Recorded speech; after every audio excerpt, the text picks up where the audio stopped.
Queen's Lead podcast. I'm your host, Amy Singleton, and as a child of the 80s, I'd love to say Queens rule, but they don't. Queens lead.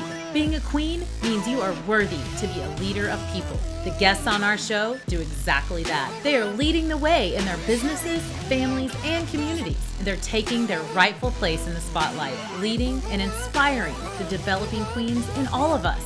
Welcome to the Queen's Lead podcast. Welcome, everybody, to another episode of the Queen's Lead podcast. Today, I am joined by a co-Amy, Amy Thurman. She is also here in Oklahoma. We recently met at a networking event, and her story was so inspirational. I had to bring her on the show and introduce you all to another wonderful Amy. So welcome, Amy. Thank you so much, Amy. I'm so glad to be here. This is so fun. I'm looking forward to it so much. We're excited to have you. So tell everybody who you are. And if you don't mind, just dig into your story and tell us all about it. Okay, I'm Amy Thurman. I live with a broken neck. That's pretty much my tagline. I live with a broken neck.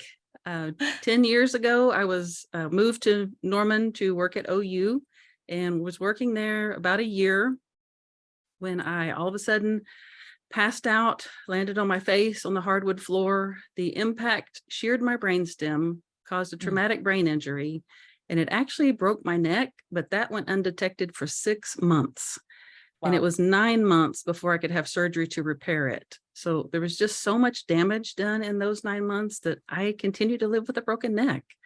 And that means that I can only hold my head up for a few hours at a time, have to rest a lot. I have to rest my neck. It came with a whole slew of other issues, chronic illnesses that it took my doctor 6 years to figure out.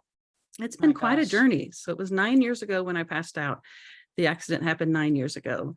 And that first year, I had to lay flat in a bed for 23 hours of every day. I couldn't, literally. I was working at OU one day. The very next day, I couldn't walk. I couldn't talk. I couldn't hear or see correctly. And literally, I could not even take myself to the restroom.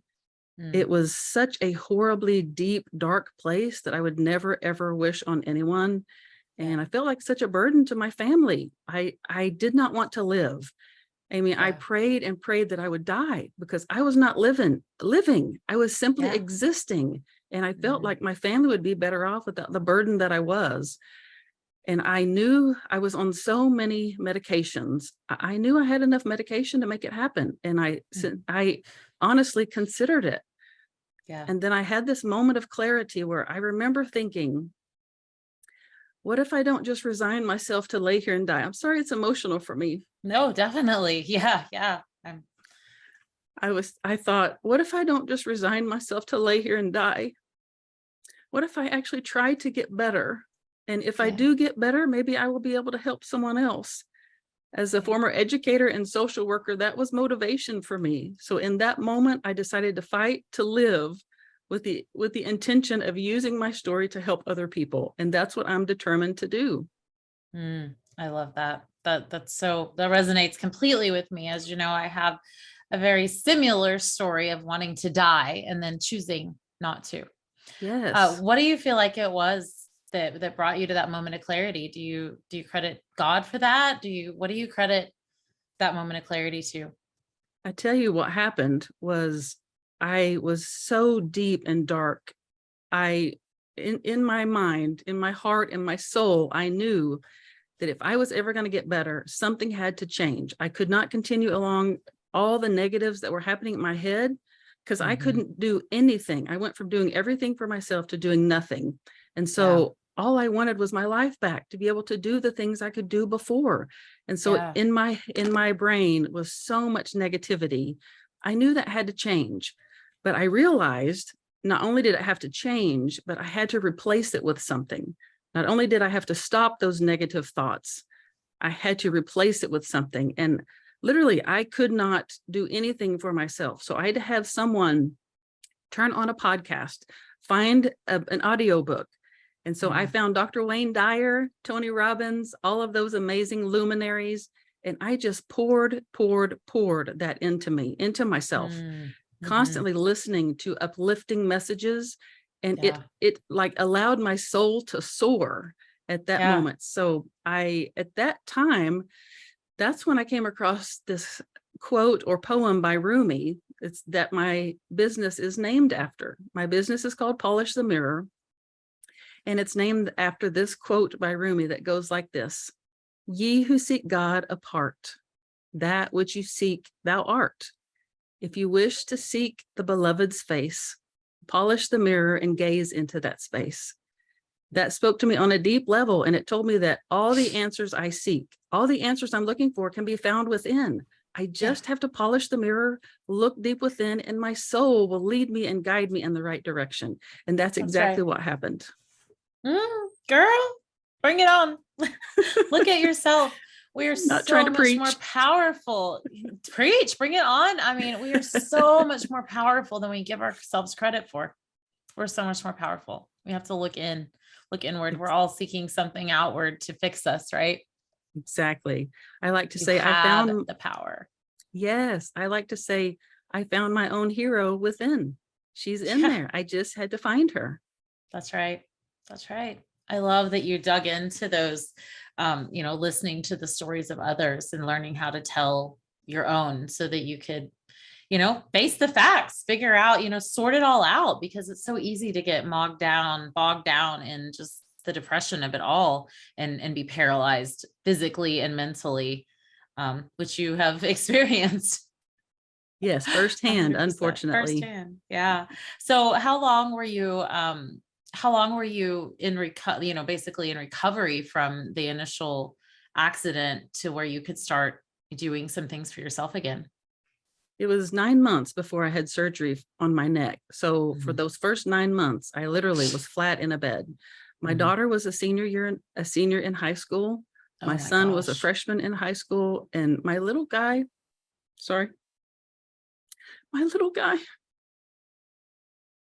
was 4 years old. Mm. I completely missed that entire year of their lives. I'm sorry. Do I need to say that again more clearly? No, you're okay. We real people over here. So I missed that entire year of their lives that I can't get it back. Mhm. Do you know how much kids those ages need their mama? And I Mhm. couldn't be there for them, Yeah. which is another reason that I considered using my medication. Mhm. And I'm so thankful I didn't, because I Yeah. learned so much from that whole experience. Amy, I'm a completely different person now than I was then because, excuse me, because I have used it as a stepping stone instead of a Mhm. hindrance. That's right. Yeah.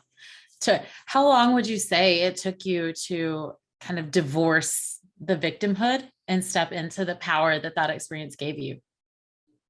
It took a long time, years. It actually took my doctor 6 years to figure out that I have dysautonomia, or POTS, where my Mhm. blood pressure just drops out and I pass out sometimes. Mhm. That diagnosis helped me so much, just knowing, okay, there's a reason, there's a name for this. Yeah. That helped a lot. Just bring validation to, it's not just me, because for the first 6 years, I was passed around from specialist to specialist. I can't figure out what's wrong with you. Try this person. I can't figure out what's wrong with you. Try this person. They thought I had Lyme disease. They thought I had MS. They thought I had lupus, all the things. Mhm. And finally, 6 years later, I found a specialist who knew which tests to run and to Yeah. figure out what I had. And so it Mhm. was just a little over a year ago, I decided I would like to try to do something for myself. All this time everybody's taking care of me. Everybody's doing things for me.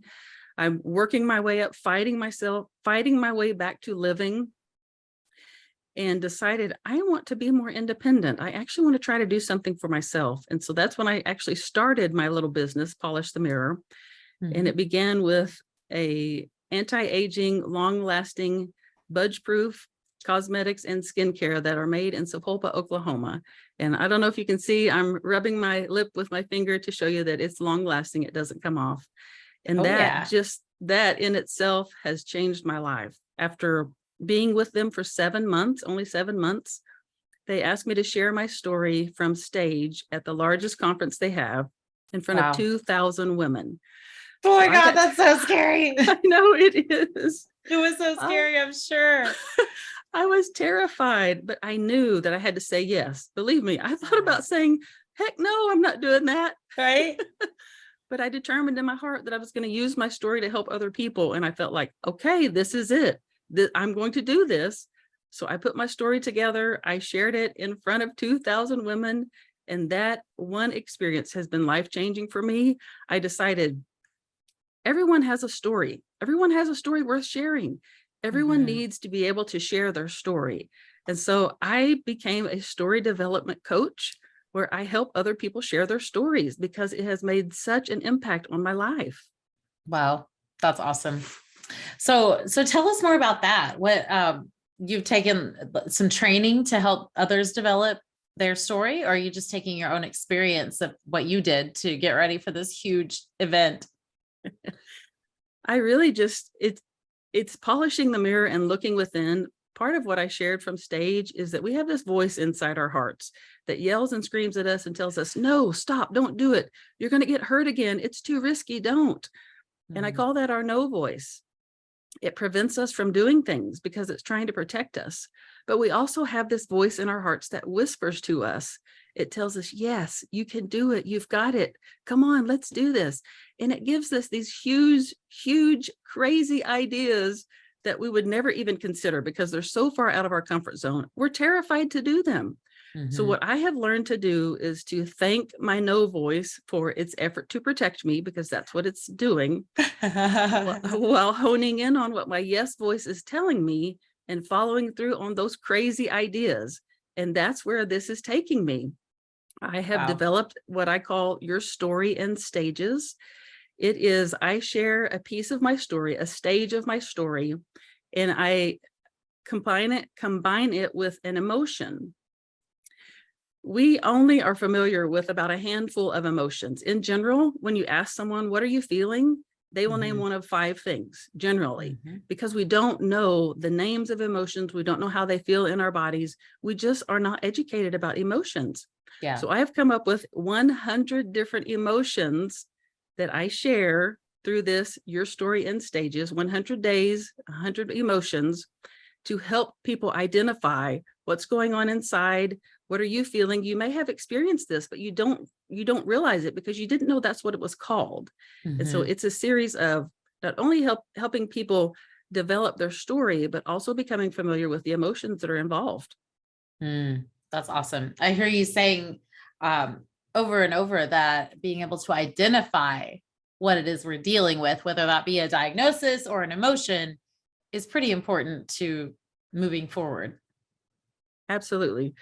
Understanding what's happening is the first step. Realization is the first step in anything. You have to acknowledge if there's a problem, you have to acknowledge it first. If there's an issue, you have to realize what it is first. So the first step is realization. Realize what's going on before you can ever make a change.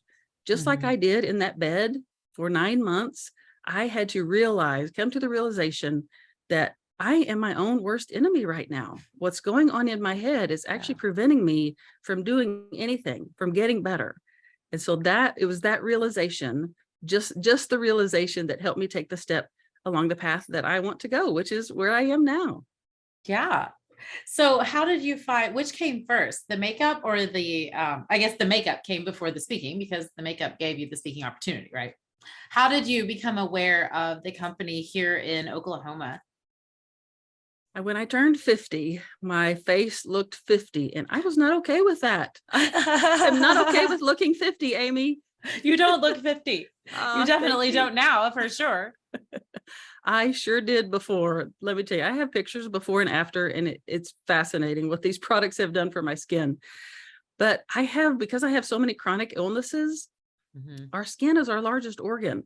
I have to be so careful what I put in my body, but also what I put on my body. So I had to have a company, a brand that is clean, that doesn't have chemicals, that doesn't have all those yucky stuff that's going to make my body flare up. So I did extensive research to find this company, and it's Senegence right here, 2 hours from where I live. It just Yeah. blew my mind. But they have a clean label. They follow European standards. So there are hundreds of ingredients that they do not include in their products that are harmful, that they could, being in America, but that they don't, because they're choosing not to. They're choosing to make it a clean brand. And like I said, it's done wonders for my skin. Rolled back the clock. Absolutely. Well, we're all here for anything that does that. Exactly. Right. Yeah. And so you started using the products and then became an ambassador and then decided, hey, I think I want to be involved. Yes, I started using the products just because I didn't want to look 50, and people started noticing. I didn't wear makeup because I'm laying in a bed. I only go to doctor's appointments, that's it. I didn't need to wear makeup. And then I realized the cosmetics also have anti-aging properties in them. And so I thought, you know what, if I wear the cosmetics during the day and the skincare during the night at night, I'm getting 24/7 round the clock anti-aging goodness. So slap on those cosmetics. Give me some cosmetics, That's awesome. So I started wearing the cosmetics. Yeah. So tell me about when you were approached to speak. I shared my story. In the organization, when you go to events that they have, if you reach a certain level within the company, then you're invited to special events. And this was at one of those special events that I earned my way into. We're just sitting, having dinner. The corporate staff is there. The other earners are there. And we're just visiting.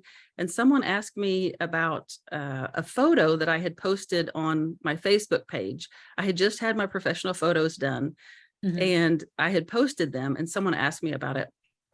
And in the post said something about my broken neck.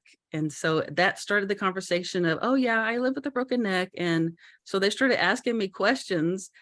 And the very next thing, the next morning, they pulled me aside and said, we would really love for you to share your story on stage. We feel like the world needs to hear this.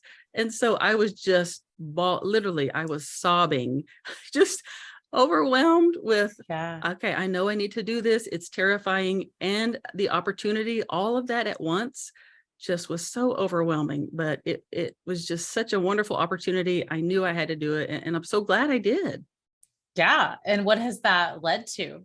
Other speaking opportunities, I'm sure. Yes, I have been on several podcasts. I am going to be a speaker at the Productivity Powerhouse Summit. Nice. It's online. It's virtual. Podcast. I'm also going to be featured in a book. I don't know if you're familiar with the Global Resilience Project. Oh, nice. Yes, there's a Netflix documentary coming out in the next 30 to 90 days that's about this book. Okay. And it will be there's the first book. I will be featured in the second book that's coming in October. And it's a book full of people's resilience stories. And they asked me to be a part of this book. And I said, absolutely. You said yes. That's exactly. your yes voice. Yes. That's the scary yes. This is crazy, out of my comfort zone. Okay, I'm doing it. Let's do it. That's The answer is always yes. You can always say no next time, right? Exactly. I've gotten more opportunity from saying yes to things I was terrified of than anything, for sure. Absolutely. So to the listeners who are out there wondering, does my story matter? Yeah, it does. And let me tell you which story it's going to be, because it's not the one you think you want to tell about how you've grown your business or all of your accolades. It's the scary one. It's the one you consider to be boring, or the one that you consider to be overtold and in your past or whatever. But a speaker told me one time, she said, these are called your lean in stories. When you're in conversations with people and people go, what? Like, wait, what? You mentioned you broke your neck. Oh, your ex-husband was gay. Oh, you used to weigh 300 pounds. Oh, you did open heart surgeries. Oh, those are called lean in stories. And that's what connects us with other people. And that's what gives you the opportunity, whether it be in business and life and in pleasure and whatever, those stories and connection with other people is what brings us together. The vulnerability. Absolutely. uncomfortable to be vulnerable, but Yeah. that's where the connection is made. Yeah. You can relate to people when they're being vulnerable, because we have all hurt. We've all experienced pain. A lot of Mhm. us have experienced trauma that we don't ever talk about or don't want other people to know. But Yeah. that's the point we have to get to in sharing that with others. That's going to make a true difference, not only in other people's lives, but in your own life. That's where the power lies, in that vulnerability, that vulnerable state, and being willing to tap into that and being Mhm. willing to use it to help other people. That's it. We have to get over ourselves. I just heard John Maxwell was a speaker at the event we just came back from that we hosted in Costa Rica, and he's actually writing music to his books. So he's a big, if you don't know who John Maxwell is, he's a huge leadership development author. He's 76 years old. He still has daily habits he keeps every single day. He's asking questions all the time. But one of the songs that Nashville has now turned into from his leadership and development is an entire song about get over myself so that I can give myself to you. That's the whole premise of the song. It's like, I got to get over myself and share and be able to raise my hand and say, yeah, I laid flat on my back for 9 months. I wanted to die, and then I didn't. And here's why you can live too. I mean, how much power is in that? How much bravery does it take to say that? But if it even gives one more person the permission to not take that handful of pills that you and I have held so many times, to me, that's worth it. Exactly. I love that so much. There's so much power in that. Mhm. So good. Get over yourself, bitch. Tell your story, Right. people. Come on. We want to hear it. Give us those lean-in stories. We need to know that you've suffered too. We need to know that we're not alone, no matter what that is. You probably thought when you fell, like, I'm the only person that's ever fallen face forward into a hardwood floor. Surely I'm all alone in this. I thought I was all alone when my husband came out as gay. I really did. I thought, no woman's ever experienced this. How could they have? They'd be talking about it. We have to talk about it. Exactly. It's the ugly, the stuff we consider to be ugly, Yeah. that helps other people. Mhm. Literally, we want to hide it. We want to push it down. We want it to go away. We want it to not be there. But what Mhm. I have found is by embracing the ugly, by allowing it to boil up inside and come out little by little, Mhm. I have let it come out too much at one time, and that's not healthy. You know what I'm talking about, Amy? Oh yeah. Oh yeah. Let me vomit my whole story on you and see where you're at. Exactly. Hmm. Yes, Doesn't exactly. always go over real well. Right. So allowing it to surface a little bit at a time, Mhm. sharing, if you're not comfortable sharing your entire story, that's why I do your story in stages, because it's little Mm. pieces of the story to help Yes. you get to that point where you're ready to share your entire story and help Mhm. someone else and yourself at the same time. That's it.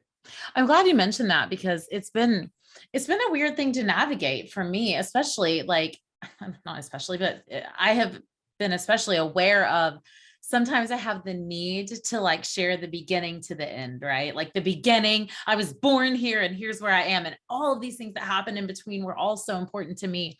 But what each person needs at any different time of our life may not be that whole story. It may just be one tiny part of that.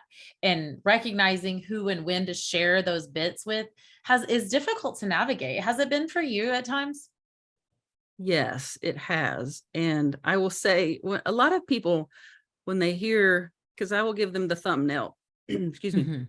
I will give them the thumbnail version of my story, and they Yeah. start asking questions. Then I will ask them, do you really want to know? I mean, I just lay it out there.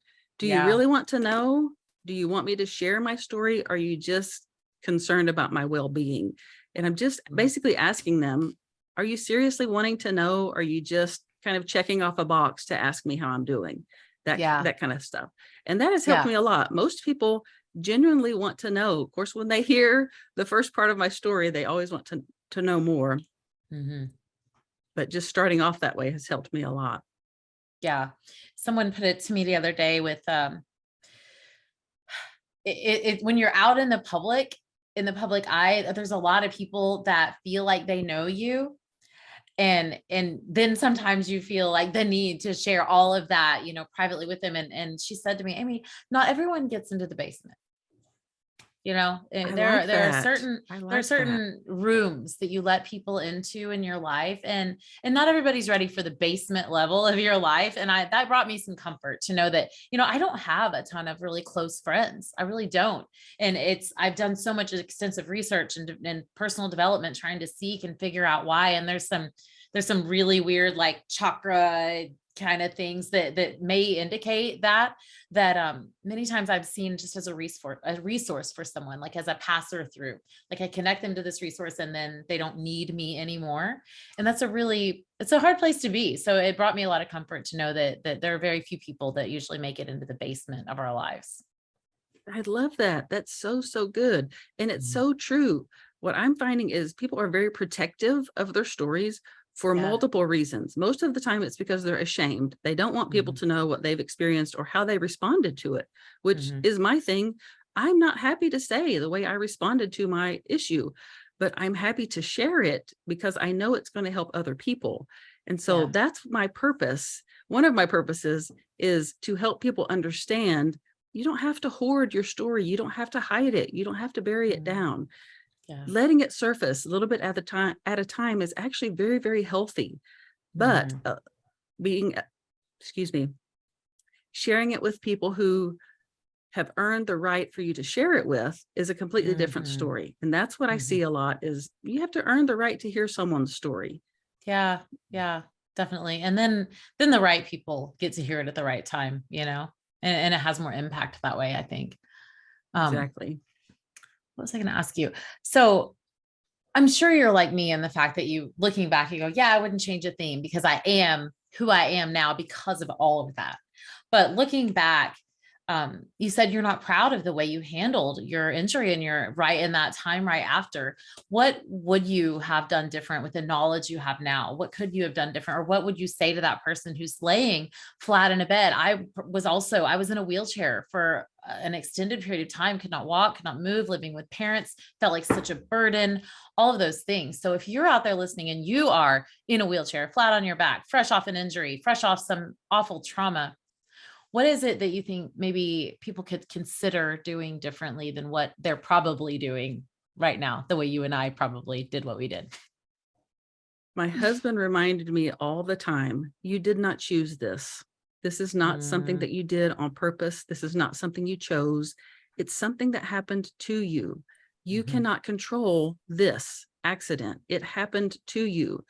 Yeah. And he convinced me to stop blaming myself because that's what I was doing.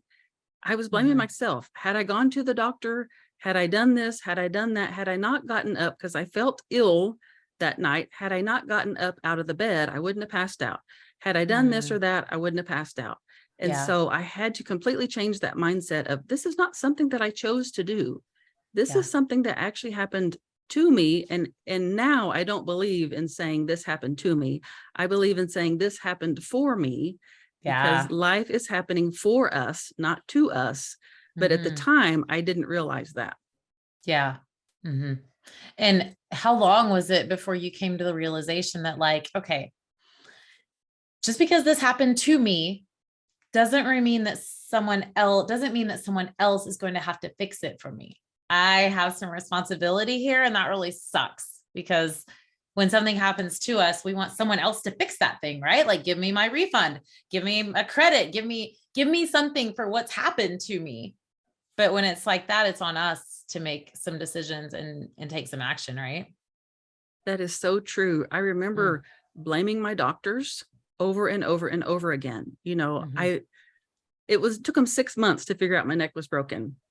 I can Yeah, say that now because I love my care facility, my care team.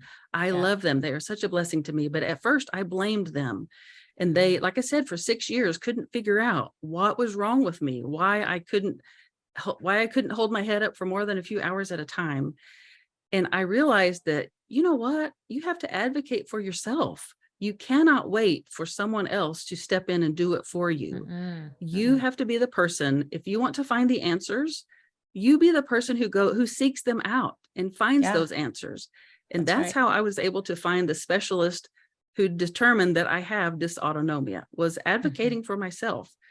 And when you're in that position of you can't do anything for yourself, you're completely incapacitated, that's not somewhere your brain goes. And Mm-mm. I can advocate for myself. No, Right. absolutely not. Your brain Mhm. is, I can do nothing for myself. I'm so worthless. What is happening to me? Yeah. And so just making that one mind shift in, I've got to advocate for myself, made a Yeah. huge change in my care as well.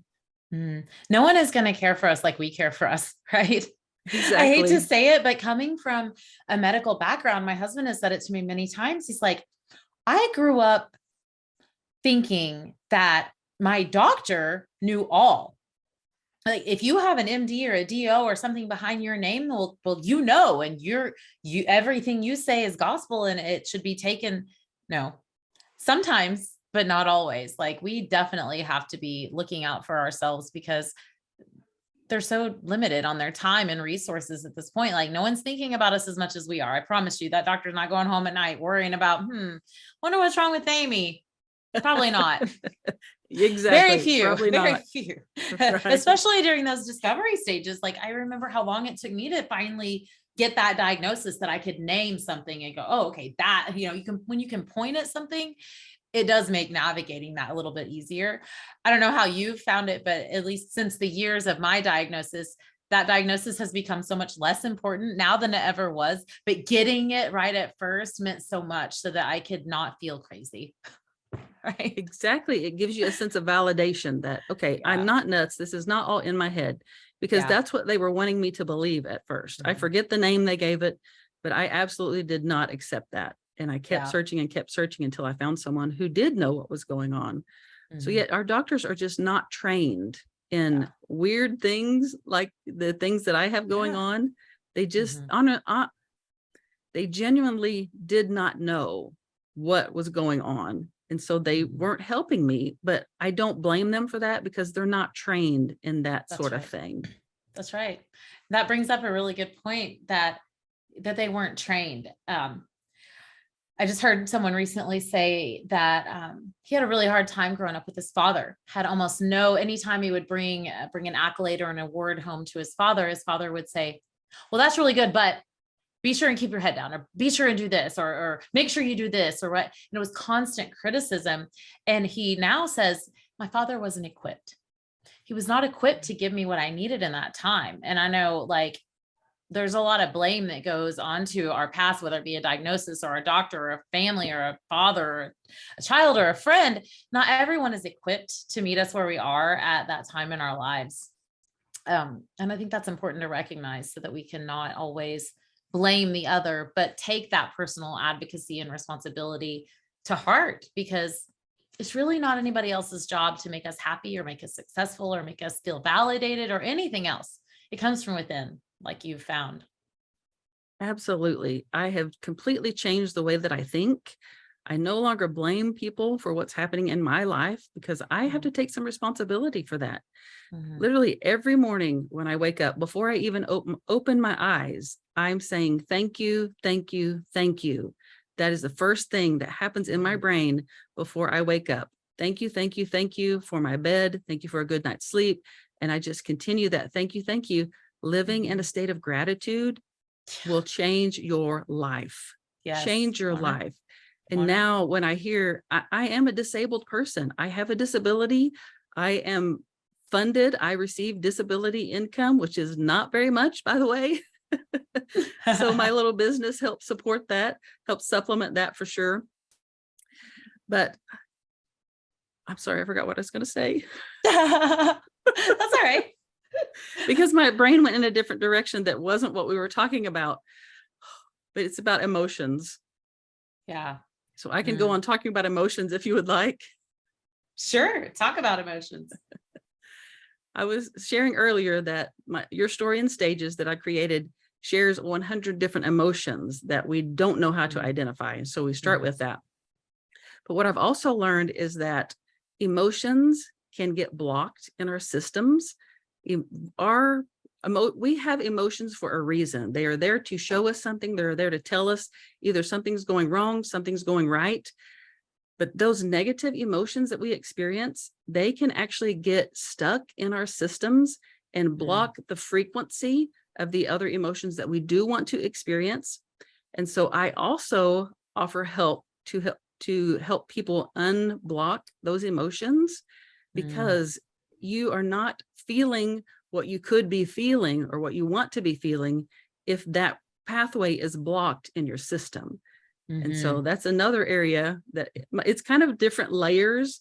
After we finish the 100-day emotion process, then we can go into working through those blocked emotions, releasing them. And then I have also a emotion frequency chart that I have created. I would love to give it to free for your listeners. It's on my website under, it's getamyshelp.com/free. You can get that there, but it's the 100 emotions that I share in my program. And I have put them in a chart by their frequency, by their vibrational, by their frequency, because the lower emotions, like stage 1, those lower emotions pull us down. They make us see negatively. They make us feel negatively. But if we can work our way up through the stages of emotion to get further up, then we're seeing life from a whole different perspective. We have a whole new set of eyes. And so what I help them do is figure out how to go from stage 1, those low emotions that are bringing us down, stepping up to more higher stages so that we can experience the emotions and the life that we really want. I love that. I love that you talked about perspective, getting perspective on that. All of my favorite people are seriously screwed up or have seriously screwed up at some point in their past. And as my personal development coach that I was working with last year would put it, you suffered enough. When you've finally suffered enough in your life, or at least been able to witness enough suffering that you get that perspective, that's when you can finally take those step forwards to those higher emotional bandwidth and greater understanding of self and others because of that, right?